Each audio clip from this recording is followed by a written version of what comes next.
Hoy, Angelito. Kaway batasan ni mga pagkalalaki dong Angelito, oy. Nakita mo ni kunimo karon nga di anak ko disto mo iskahoy dong Angelito. Mulukso jud kudri kundi ka mo balik sa kuha dong Angelito ay. Buntis na taong ko dong Angelito, oy. Mag 2 months na ni. Nagtuga-tuga man tong pigsot ang taon dong Angelito niya. Di magkakamaw manubag sa mong pinigsutan, oy. Ha? Giingnan na tikadaan nga ayaw pagpapigsot-pigsot sa ako akong wa kay klarong gugma di sa ako ah. Imo binuang ra jud na Angelito ha kakaron.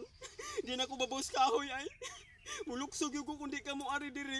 Ari ajudahin ko dali judayon. Mga 5 minutes ra kung paabot mo ang Angelito kay di ka mo buto karon now. Muluksog ko diri kauban sa tong bibi.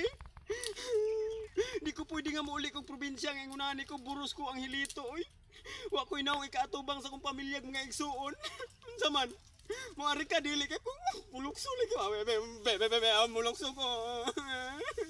Angelito, ari ana taong ko dong Angelito oy. Ngano bitong gituyuan ko nimo pabuto-buto ko nimo ya buang kay kada. Angelito, ari ana taong ko Angelito oy. Pagtuon sa pamatasan ang Angelito oy. Ayaw ko isama sa uban nimong babae nga imura pabuntisan ng biyaan nimo. Unsa man? Moari ka di kay mulukso lagi ko be. Mulukso ko be. Apit na jud ko mulukso ang Angelito. Ari ana ko Angelito ba? Magpaabot ko nimo 5 minutes ra di ka mari. Mulukso jud ko bala mulukso ko.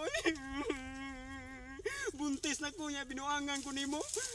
May lang kas lipay-lipay niya. Karon nga, nakapabuto na ka. Bawagtang lang kagalit, mura kag aso mo ang nga kada. Balik ko rin ang Angelito. Paano ba gini imong ipabuntis ako? Agad, mulukso lagi ko lagi. 5 minutes ra. 5 minutes ra, magpaabot ko. Sampol ba, sampol. Oh, mulukso lagi ko ron. Pagdali ha. Sige, paabot ko rin. Bye-bye.